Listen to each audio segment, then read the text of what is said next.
Asia cup का campaign कैसे देखते हैं एज अ टीम?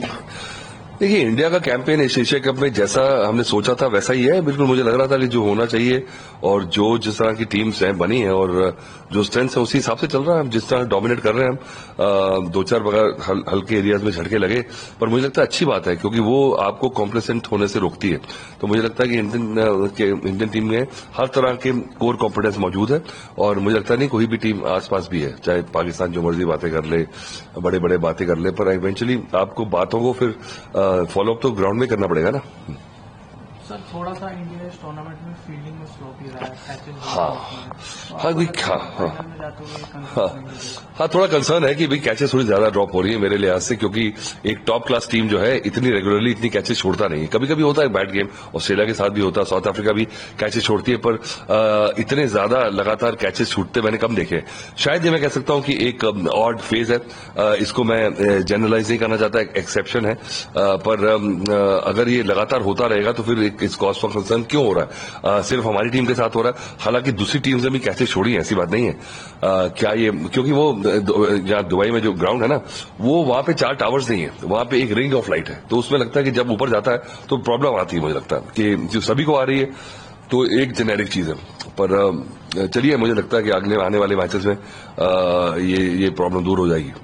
जो इंडिया और पाकिस्तान के बार आउटसाइड ड्रामा चल रहा है, आज हारिस रऊफ और साहिबजादा फरहान के अगेंस्ट आईसीसी से कंप्लेंट की है और साथ ही पीसीबी ने भी सूर्य कुमार यादव पे कंप्लेंट की है जो उन्होंने पहले मैच में पोस्ट मैच में कहा था, तो इस पे आपका क्या कहना? देखिए, इंडिया ने तो बिल्कुल अपनी जो भेजी है कंप्लेंट आईसीसी को सही भेजी है, क्योंकि आप एक इस प्लेटफॉर्म को, क्रिकेट के प्लेटफॉर्म को आप पॉलिटिसाइज नहीं कर सकते, आप अपना एक मैसेज नहीं भेज सकते, ये अलाउड नहीं, ये कोड ऑफ कंडक्ट में नहीं। तो अगर आपने करा है और इसका क्या कॉनोटेशन है वो तो एक्सप्लेन करना पड़ेगा। तो इंडिया ने सही कहा, पर पाकिस्तान ने एक हफ्ता बाद की, वो अब बाद में जाके हैं, वो दुनिया जहान की उल जलूल हरकतें करने के बाद अब उन्हें ख्याल आया कि भाई आईसीसी को कंप्लेंट। हाँ, तो मैं पहले दिन से कह रहा हूं कि जिस हाथ मिलाने पे वो निकले थे वो उसकी कंप्लेंट बनती नहीं थी, और जिसकी कंप्लेंट बनती थी, जो सूर्य कुमार यादव ने भी वो प्लेटफॉर्म यूज किया, एक पॉलिटिकल स्टेटमेंट दी, जो ऑपरेशन सिंदूर का नाम लिया, पहलगाम का नाम लिया, और देखिए जो भी हुआ, तो वो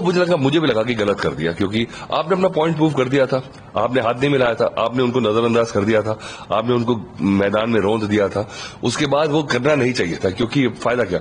और वो एक जो है वो कोड ऑफ कॉन्डक्ट में 2.010 जो एक क्लॉज है वो कहता है क्लियरली। तो मुझे लगता है कि, और पाकिस्तान ने भी कंप्लेंट कब करी है?